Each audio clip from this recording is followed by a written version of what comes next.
Assalamualaikum warahmatullahi wabarakatuh. Selamat pagi teman-teman.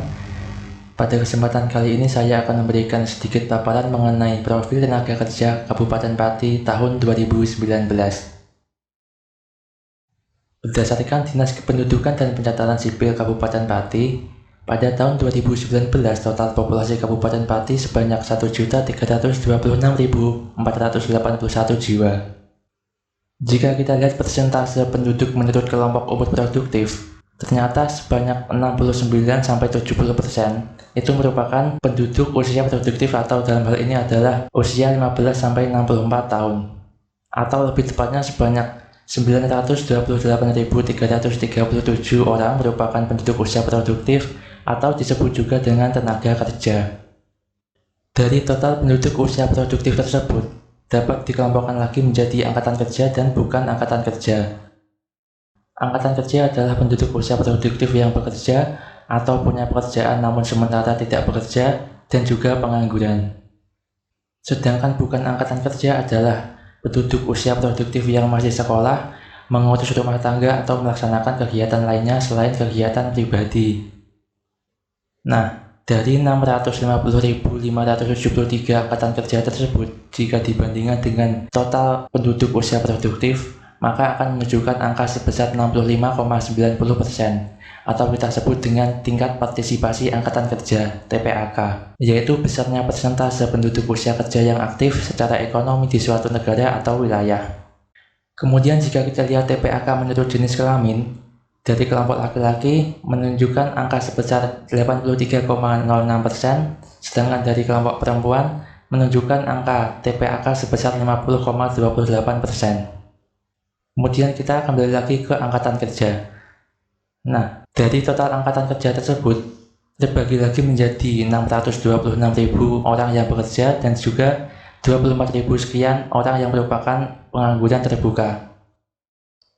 Sehingga diperoleh data tingkat pengangguran terbuka Kabupaten Pati 2019 sebesar 3,74%. Tingkat pengangguran terbuka atau TPT itu sendiri adalah persentase jumlah pengangguran terhadap jumlah angkatan kerja. Salah satu manfaat TPT adalah sebagai acuan pemerintah dalam pembukaan lapangan kerja baru.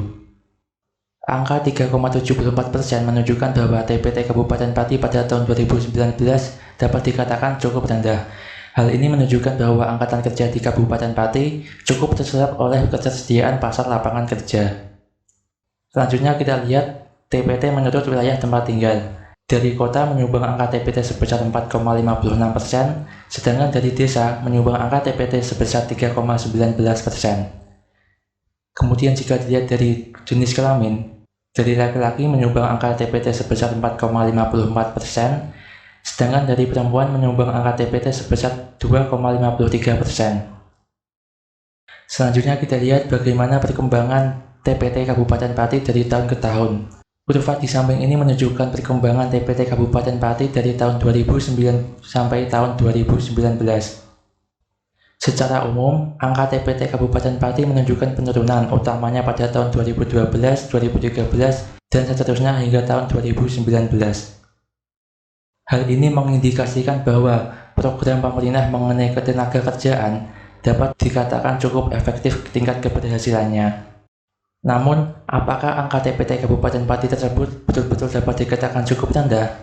Untuk membuktikannya, mari kita lihat TPT Kabupaten Pati dan beberapa daerah di sekitarnya. Data di samping ini menunjukkan tingkat pengangguran terbuka Kabupaten Pati dan beberapa daerah di sekitarnya. Dari data di samping, dapat kita lihat bahwa TPT Kabupaten Pati pada tahun 2019 terbilang relatif kecil jika dibandingkan dengan TPT beberapa daerah sekitar. Selanjutnya, kita lihat bagaimanakah latar belakang pendidikan para pekerja di Kabupaten Pati pada tahun 2019.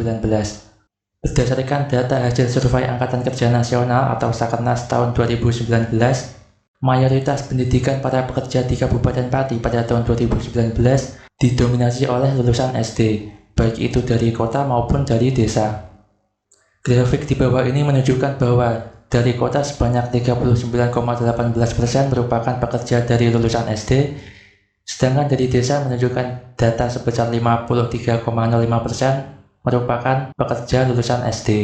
Selanjutnya, Kita lihat bagaimana mayoritas pekerjaan menurut lapangan pekerjaan.